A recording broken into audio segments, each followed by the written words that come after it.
We all rely on farmers and ranchers, but farming is riskier than other businesses out there. Crop insurance helps farmers manage their risk. With crop insurance, farmers put skin in the game by paying premiums and shouldering deductibles. That keeps taxpayers from having to pick up the whole bill every time disaster strikes. Today, about 90% of U.S. farmland is insured, providing $100 billion in protection to more than 130 different kinds of crops. It's a testament to the program's success.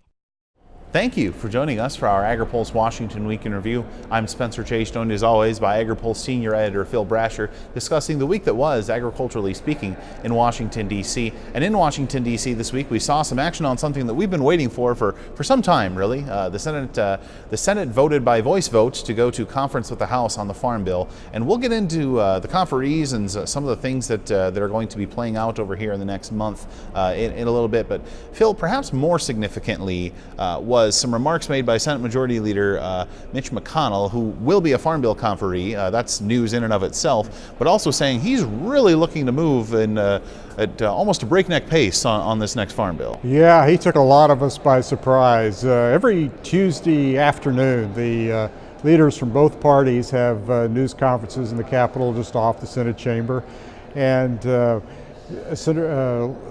Senate Majority Leader Mitch McConnell had his usual news conference, and he starts off always with some prepared remarks emphasizing the priorities, the message that Senate Republicans want to deliver.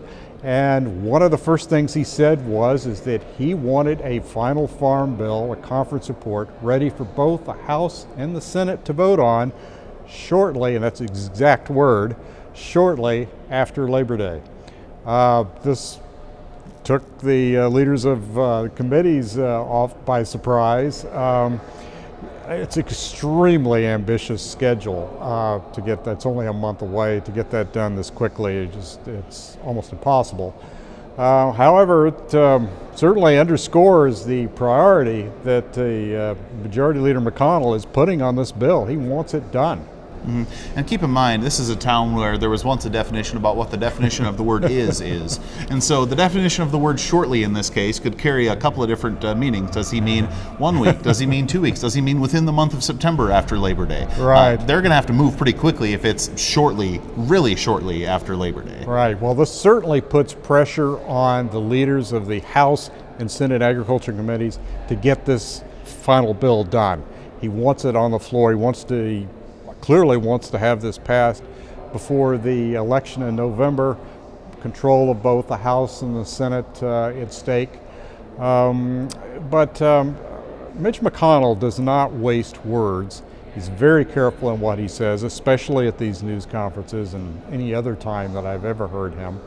And so I would take this seriously. He wants the bill done. So you mentioned that Senator McConnell, or Leader McConnell, depending on how you prefer to address him, will be one of the conferees.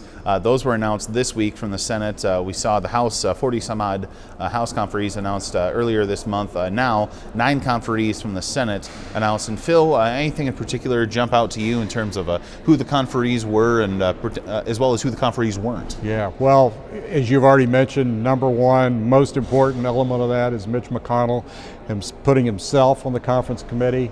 We're told he intends to be an active participant. He's not just going to be a figurehead. So he's one of 9 conferees. A couple of other interesting ones, Heidi Heitkamp on the Democrats, the senator from North Dakota, who is facing a close re-election race. Democrats wanted to make sure she's on there because the congressman who is challenging her, Kevin Cramer, was put on the conference committee from the House. One other one that's who's new to the Farm Bill conference, was not on there in 2014, is Joni Ernst, junior senator from Iowa, is part of the Senate Ag Committee. She played a role in getting some provisions in there to enhance the conservation stewardship program to put even more of an emphasis on addressing water quality issues.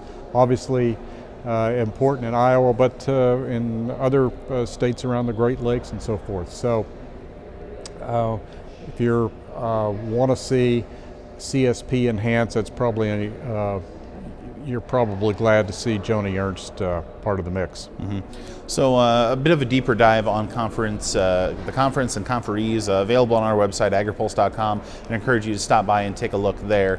But do want to move on to some other subjects, and really one primary subject. This is likely going to be the only time that Phil and I are coming to you here during the month of August.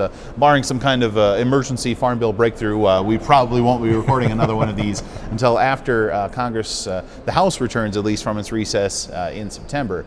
And so, Phil, let's talk about what needs to happen during the month of September, because as I'm sure frequent followers of political things know, government funding expires September 30th. And presumably that's got to be a huge priority for Congress, especially with a looming shutdown threat from the White House, securing some kind of funding fix during the month of September. Right. I don't know how seriously Republicans on the Hill are taking that threat of a shutdown. It would certainly make them quite nervous. If they did, they do not want a government shutdown going into the election. However, as you note, the fiscal 2018 does run out September 30th. They have to do something. But actually, very unusual this year for recent history.